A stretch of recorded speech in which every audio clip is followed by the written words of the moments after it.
بسم اللہ الرحمن الرحیم الحمدللہ والصلاة والسلام علی رسول اللہ اما بعد۔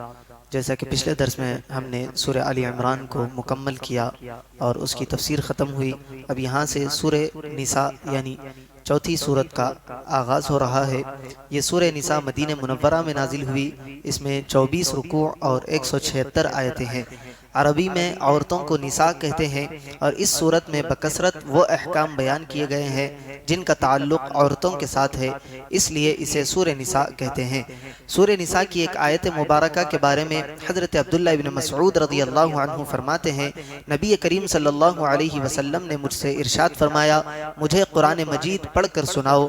میں نے عرض کی، یا رسول اللہ صلی اللہ علیہ وسلم، میں آپ کو پڑھ کر سناؤں حالانکہ یہ تو آپ پر نازل فرمایا گیا ہے؟ ارشاد فرمایا، ہاں تم پڑھ کر سناؤ۔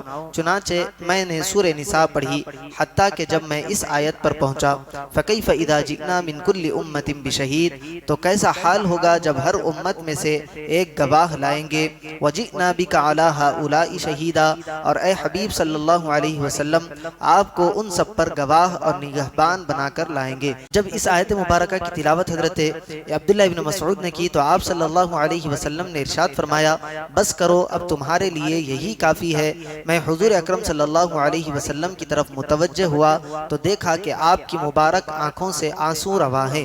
دوسری روایت حضرت عمر فاروق رضی اللہ عنہ فرماتے ہیں، سورہ بقرہ، سورہ نساء، سورہ مائدہ، سورہ حج اور سورہ نور سیکھو، کیونکہ ان سورتوں میں فرض علوم بیان کیے گئے ہیں۔ حضرت عبداللہ ابن عباس رضی اللہ عنہما فرماتے ہیں، جس نے سورہ نساء پڑھی تو وہ جان لے گا کہ وراثت میں کون کس سے محروم ہوتا ہے اور کون کس سے محروم نہیں ہوتا۔ حضرت عمر فاروق رضی اللہ عنہ فرماتے ہیں، جس نے سورہ بقرہ، سورہ آل عمران اور سورہ نساء پڑھی تو وہ اللہ تعالیٰ کی بارگاہ میں حکمت والے لوگوں میں لکھا جائے گا۔ اس سورت کا مرکزی مضمون یہ ہے کہ اس میں یتیم بچوں اور عورتوں کے حقوق اور ان سے متعلق احکام بیان کیے گئے ہیں، جیسے یتیم بچوں کے مال کو اپنے مال میں ملا کر کھا جانے کو بڑا گناہ قرار دیا گیا، ناسمجھ یتیم بچوں کا مال ان کے حوالے کرنے سے منع کیا گیا، اور جب وہ شادی کے قابل اور سمجھدار ہو جائے تو ان کا مال ان کے سپرد کر دینے کا حکم دیا گیا۔ یتیموں کے مال ناحق کھا جانے پر وعید بیان کی گئی۔ اسی طرح عورتوں کا مہر انہیں دینے کا حکم دیا گیا اور مہر سے متعلق چند اور مسائل بیان کیے گئے۔ میراث کے مال میں عورتوں کے باقاعدہ حصے مقرر کیے گئے۔ ان عورتوں کا ذکر کیا گیا جن سے نسب، رضاعت اور مصاہرت کی وجہ سے ہمیشہ کے لیے نکاح حرام ہے، اور جن عورتوں سے کسی سبب کی وجہ سے عارضی طور پر نکاح حرام ہے، ایسی روایتوں کا بھی ذکر کیا گیا۔ ایک سے زیادہ عورتوں کے ساتھ شادی کرنے کے احکام بیان کیے گئے اور نافرمان عورت کی اصلاح کا طریقہ ذکر کیا گیا۔ اس کے علاوہ سورہ نساء میں یہ مضامین بیان ہوئے ہیں جن میں والدین، رشتہ داروں، یتیموں، مسکینوں، قریبی اور دور کے پڑوسیوں، مسافروں اور غلاموں کے ساتھ حسن سلوک اور بھلائی کرنے کا حکم دیا گیا۔ میراث کے احکام تفصیل کے ساتھ بیان کیے گئے، کن لوگوں کی توبہ مقبول ہے اور کن کی توبہ قبول نہیں کی جائے گی، اس کے بارے میں ذکر کیا گیا۔ شوہر بیوی کے ایک دوسرے پر حقوق اور اس دیواجی زندگی کے رہنما اصول بیان کیے گئے۔ مال اور خون میں مسلمانوں کے اجتماعی معاملات کے احکام بیان کیے گئے۔ کبیرہ گناہوں سے بچنے کی فضیلت بیان کی گئی۔ حسد سے بچنے کا حکم دیا گیا۔